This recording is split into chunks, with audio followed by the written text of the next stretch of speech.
मैं Rajbala Sharma, anganwadi worker helper union CITU से जिला सचिव हूँ। मांगे तो हमारी बहुत हैं और लंबी थी मांगे चली आ रही हैं। 2018 में भी आंदोलन किया था, 21-22 में भी हमने 4-4 महीने का आंदोलन किया है।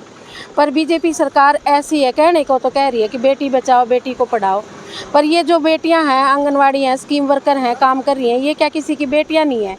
इनको रोड पर आए दिन उतरना पड़ता है। और किस लिए उतरती हैं? सिर्फ लाभार्थियों की समस्या को लेके। हमारी अपनी कोई समस्या नहीं है।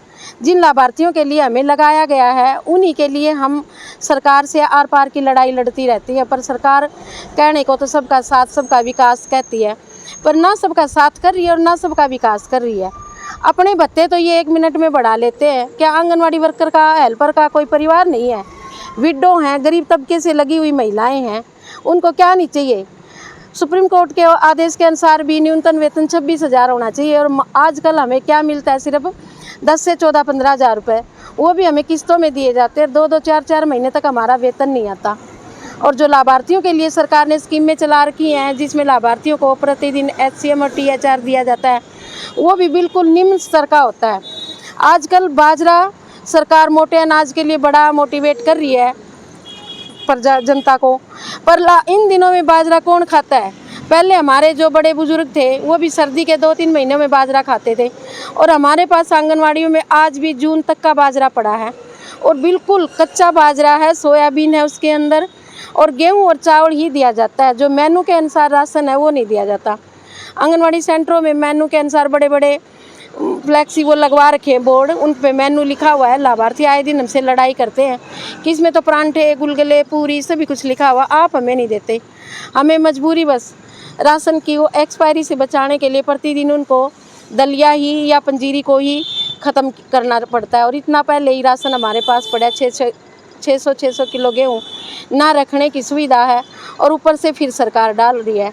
और उसके बाद पोषण ट्रैकर पर एक फेस कैप्चर का काम भारत सरकार ने शुरू किया है।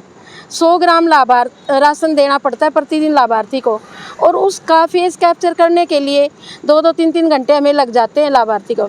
और OTP भी लेना पड़ता है। जो OTP उनके आदमियों के पास फ़ोन होते हैं, वो कहीं तो नेटवर्क की समस्या है, हमें OTP ही नहीं मिल पाता। फेस कैप्चर और OTP न होने के कारण हम उनकी हाज़िरी नहीं दर्शा पाते, जिसे THR के लाभार्थी वैसे ही कम हो गए हैं।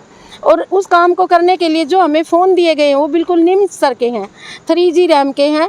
और जो पोषण ट्रैकर का डाटा है वो 5G रैम के फ़ोन में ही हो सकता है या टैब में हो सकता है, जिसमें हमें अच्छी क्वालिटी का नेट उपलब्ध करवाया जाए तो।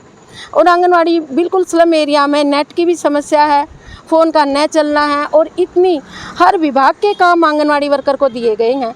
जियो स्कीम के लिए आंगनवाड़ी वर्कर लगाई गई थी, वो काम तो पीछे ही छूट गए हैं। ना हम 3 साल से 6 साल के बच्चों को प्री एक्टिविटी करवा पाते हैं, ना उनका अच्छे से ध्यान रख पाते हैं। और बहुत से सालों से आंगनवाड़ी हेल्पर की, आंगनवाड़ी वर्कर की भर्ती नहीं की गई है। एक गांव में 4-4 आंगनवाड़ियाँ हैं, तो चारों में हेल्पर रिटायरमेंट हो चुकी हैं। और काम का इतना दबाव है, आज भी हमारी बहन काम के दबाव से, प्रेशर में मान के भी आज रिजाइन देकर आई है। सरकार को अगर हमारे से अच्छे से काम लेना हो तो हमें सुविधा भी देनी होगी और हमारी सुननी भी होगी। अधिकारी हमें पंचकुला बुला लेते हैं मीटिंग का टाइम देके, और फिर मीटिंग भी नहीं करते, और मीटिंग भी करते हैं तो हमारी बात भी नहीं सुनते, जिनके लिए हमें बुलाया जाता है। हम चाहते हैं सरकार से, विभाग से, कि आंगनवाड़ी वर्कर को साथ लेके चले, जिससे जो सरकार की स्कीम है उसको लाभार्थियों तक अच्छे से पहुंचाया जा सकता है और आंगनवाड़ी वर्कर का और लाभार्थियों का फिर ही भला हो सकता है। 3 दिन का धरना प्रदर्शन है राज्य कमेटी की कॉल पर। अगर सरकार हमें बातचीत के लिए नहीं बुलाती और हमारी मांगों का समाधान नहीं करती, तो हम सरकार से आर पार की लड़ाई लड़ने के लिए फिर से तैयार हैं।